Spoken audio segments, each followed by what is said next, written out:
Hey guys, I hope you all are doing well and welcome back to our YouTube channel.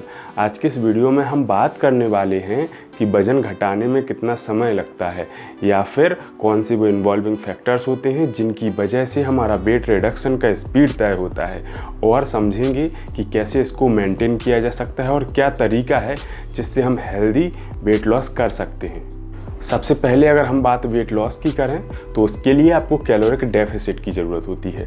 Caloric deficit का मतलब हुआ जितनी calories हम consume करते हैं उससे ज़्यादा हमारा अगर एक्सपेंडिचर होता है तो हम उसको कैलोरिक डेफिसिट बोलते हैं। उसके साथ भी कुछ फैक्टर्स होते हैं जो कि इन्वॉल्विंग फैक्टर्स कहलाते हैं। चलिए उनके बारे में समझते हैं। पहला फैक्टर हुआ RMR यानी कि रेस्टिंग मेटाबॉलिक रेट। जब हमारी बॉडी रेस्टिंग में जिन कैलोरीज को खर्च करती है तो उसको RMR बोलते हैं। RMR में ब्रीदिंग, बॉडी के फंक्शंस और साथ में जैसे कि ब्लड का पंप होना, इस तरह के जो सारे फंक्शंस होते हैं वो इंक्लूड होते हैं। फिर आता है TEF यानी कि थर्मिक इफेक्ट ऑफ फूड। जब हम फूड कंज्यूम करते हैं तो उसको एब्जॉर्ब, डाइजेस्ट और मेटाबोलाइज होने में जिन कैलोरीज का कंजम्पशन होता है या फिर एक्सपेंडिचर होता है उसको हम बोलते हैं TEF। और फिर आता है थर्मिक इफेक्ट ऑफ एक्टिविटी यानी कि जो हम वर्कआउट करते हैं उसके अलावा जो हमारा कैलोरिक एक्सपेंडिचर होता है वो TEA में काउंट होता है। और इसी में आता है NEAT जिसको हम बोलते हैं नॉन एक्सरसाइज एक्टिविटी थर्मोजेनेसिस। जैसे कि आप खेलते हैं, वॉक करते हैं और काम करते हैं, इन सब में जो कैलोरिक एक्सपेंडिचर होता है वो TEA में आता है। सो ओवरऑल जो हमारा एक्सपेंडिचर बनता है इन सारी चीज़ों को मिलाकर, और अगर ये हमारे कंजम्पशन से ज़्यादा होता है तब हमारी कैलोरिक डेफिसिट बन जाती है और उसके वजह से हमारा वेट रिडक्शन चालू हो जाता है। अब बात करते हैं कौन से वो फैक्टर्स होते हैं जो आपके वेट लॉस की जर्नी को अफेक्ट करते हैं। सबसे पहले आता है जेंडर। अगर बात जेंडर की करें तो मेल और फीमेल में 5 से 10% का मसल मास का डिफरेंस होता है, और उसके अलावा फिजियोलॉजिकल डिफरेंसेस भी होते हैं जिनकी वजह से वेट लॉस का जो स्पीड होता है उसमें डिफरेंस होता है। अगर हम वुमेंस के कंपैरिजन में मेंस को देखें तो उनका वेट लॉस का स्पीड ज़्यादा रहता है क्योंकि उनके पास मसल मास भी ज़्यादा है और जो फिजियोलॉजिकल एडवांटेजेज हैं वो भी उनके साथ हैं। नेक्स्ट आता है एज। एज का भी बहुत बड़ा रोल होता है क्योंकि यंग एज में ज़्यादा चांसेस होते हैं कि आप अच्छा प्रोग्रेस कर पाएंगे क्योंकि आपके हार्मोन्स ऑप्टिमम रेंज में रहते हैं, साथ में आपके पास मोटिवेशन थोड़ा सा ज़्यादा रहता है और कुछ कर दिखाने का जो जज्बा होता है वो भी यंग एज में ज़्यादा होता है। मैं ऐसा बिल्कुल भी नहीं बोल रहा हूँ कि एज के बढ़ने के साथ जज्बा कम हो जाता है, लेकिन यस, जो यंग एज होती है उसमें रिस्क लेने की कैपेसिटी भी ज़्यादा होती है, साथ में हार्मोन्स भी बहुत बड़ा रोल प्ले करते हैं। तो ओवरऑल अगर हम देखें तो थोड़ा बहुत एज का डिफरेंस ज़रूर होता है।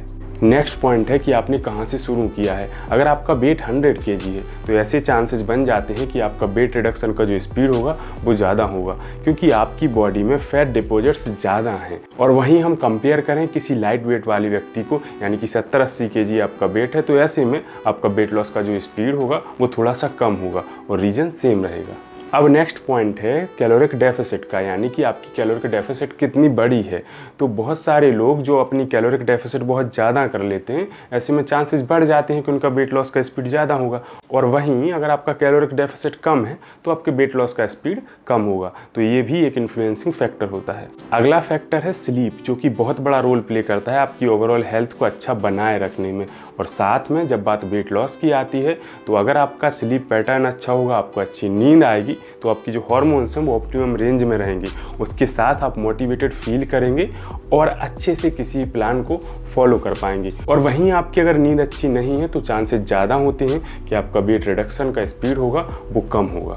और इसके अलावा कुछ और फैक्टर्स भी होते हैं जैसे कि मेडिकेशन, फैमिली हिस्ट्री या फिर मेडिकल कंडीशन। और एक बहुत बड़ा फैक्टर होता है जिसको हम यो डाइटिंग बोलते हैं, यानी कि लोग कुछ दिन के लिए डाइट करते हैं, वेट रिड्यूस करते हैं और फिर से वही अपनी लाइफस्टाइल अपनाते हैं और फिर से वेट रीगेन करते हैं और फिर से उसको कम करने की कोशिश करते हैं। तो ऐसे में क्या होता है, आपकी बॉडी अडेप्ट कर जाती है और जब आप next time body weight reduce करने की कोशिश करते हैं तो उसका रिडक्शन का रेट बहुत कम होता है। और अब बात करते हैं कि वेट लॉस करने का सही तरीका क्या है, क्या इसकी स्पीड होनी चाहिए और कौन से वो फैक्टर्स होते हैं जिनको हमें ध्यान देने की ज़रूरत होती है। सबसे पहले आपकी जो वेट लॉस की स्पीड है वो डिपेंड करेगी इंडिविजुअल टू इंडिविजुअल। जनरली 1 से 2% के आसपास का बॉडी वेट रिडक्शन काफ़ी होता है। इसके अलावा कोशिश यह होनी चाहिए कि आपका जो मसल लॉस है वो कम हो या फिर बिल्कुल ना हो, और आपका जो एनर्जी लेवल्स हैं वो अच्छे रहें, डाइजेस्टिव इशूज ना हो, और उसके अलावा हेयर फॉल और तमाम तरह की जो दिक्कतें आती हैं उनका सामना ना करना पड़े। तो ओवरऑल आपका जो डाइट का डिज़ाइन हो उसमें मैक्रोन्यूट्रिएंट और माइक्रोन्यूट्रिएंट का एक अच्छा बैलेंस होना बहुत ज़रूरी है। लास्ट में बात करें मेरी एडवाइस की, तो आपको वेट लॉस के लिए एक अच्छी लाइफस्टाइल की ज़रूरत होती है, और मेरा तो यह मानना है कि अगर आपकी लाइफस्टाइल अच्छी है तो उसका साइड इफेक्ट होता है वेट लॉस या फिर फिटनेस या फिर अच्छा दिखना या फिर अच्छी हेल्थ। तो आप अपनी लाइफस्टाइल पर फोकस करिए, डाइटरी चेंजेस अच्छे बनाकर रखिए और आप फिट रहेंगे। इसके साथ मैं यह भी कहूँगा कि जो फिटनेस होती है या फिर अच्छी हेल्थ होती है, इसको अचीव करना बहुत बड़ी बात नहीं होती है। थोड़ा सा डिसिप्लिन और थोड़ा सा क्लैरिटी की ज़रूरत होती है। अभी इस वीडियो में इतना ही। अगर आपके कुछ डाउट्स हों तो कमेंट करके ज़रूर पूछिए। मिलते हैं अगली वीडियो में। चीयर्स।